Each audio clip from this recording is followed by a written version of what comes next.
والنازعات غرقا والناشطات نشطا والسابحات سبحا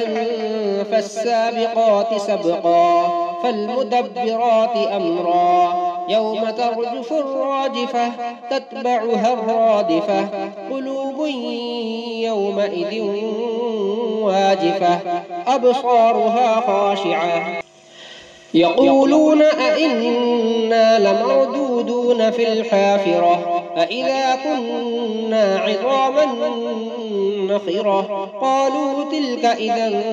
كرة خاسرة فإنما هي زجرة واحدة فإذا هم بالساهرة هل أتاك حديث موسى إذ ناداه ربه بالوادي المقدس طوى اذهب إلى فرعون إنه طغى فقل هل لك إلى أن تزكى وأهديك إلى ربك فتخشى فأراه الآية الكبرى فكذب وعصى ثم أدبر يسعى فحشر فنادى فقال أنا ربكم الأعلى فأخذه الله نكال الآخرة والأولى إن في ذلك لعبرة لمن يخشى أأنتم أشد خلقا أم السماء بناها رفع سمكها فسواها وأغطش ليلها وأخرج ضحاها والأرض بعد ذلك دحاها أخرج منها ماءها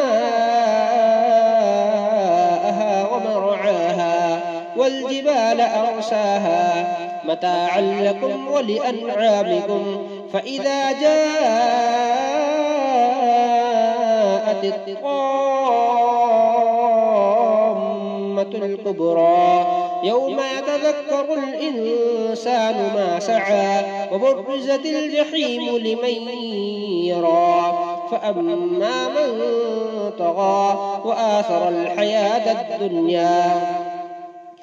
فإن الجحيم هي المأوى وأما من خاف مقام ربه ونهى النفس عن الهوى فإن الجنة هي المأوى يسألونك عن الساعة أيان مرساها فيم أنت من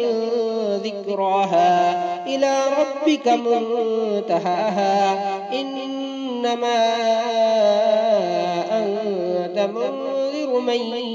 يخشاها كأنهم يوم يرونها لم يلبثوا إلا عشية أو ضحاها.